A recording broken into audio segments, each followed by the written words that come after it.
This is Sandy Carter, who is Vice President of Social Business Evangelism for IBM Worldwide. Sandy, maybe we can just start off. You've just been on a fascinating panel about social business. What is social business? Oh, great question. So social business is about using social tools and techniques in all of your business processes. So not just social media, which is really about using social in the marketing or communications area, but really about applying those social tools and techniques in your supply chain, in HR, talent management, for instance, in sales. So it's about really using those social tools and techniques in every area of your business. The process of social business is about the socialization of infrastructural tools, HR systems and things like that. I mean, what are the kind of the core systems that are being changed at the moment? Yeah, so, some of the things that we're seeing are like recruiting. Mm-hmm. So, I was just at a conference in Wharton, and every one of the Fortune 50 companies today use LinkedIn to recruit people, right, mm-hmm. to bring them on board. So how do you incorporate social in that system, in the way that you recruit? On onboarding, if you think about the way that today, let's say at Ogilvy, you guys mm-hmm. hire a new person. Do you send them to school and sit them listening to classes, which is kind of old-fashioned? Or do you do online classes? And do you have maybe a new hire do a video, kind of like posting it to YouTube, but posting it to OgilvyTube and having that spread virally as a way of training, or even connecting them up with you, right? You're an expert. You've been at Ogilvy for I don't know how long, but a few years. And, do you connect them to you, an expert? Do you have a way to do that expert connecting, which is really all about social networking?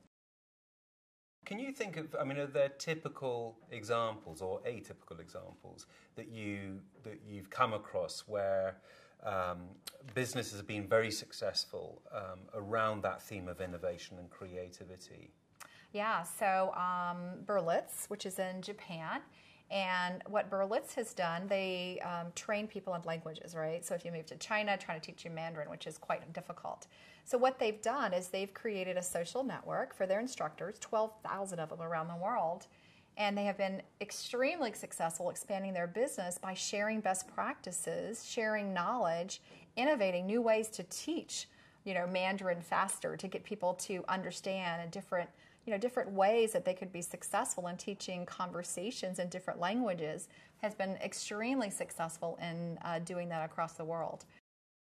Do you need to sort of bite the whole chunk of social business, or can you take a sort of a piecemeal and potentially unintegrated approach to it?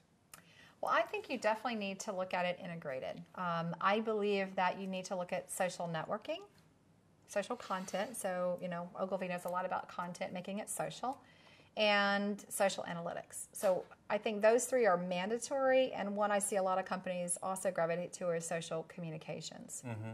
Now, I think that's your platform. It needs to have those four elements to it. I think you can take a bite-sized chunk by leveraging that in the cloud or software as a service, which is more based on a business outcome, right? You're saying, I want to do this, and I want this outcome, and let me leverage it in that way. I think things that I would look for in a platform are, does it have those functions, analytics, content, can you get to the data?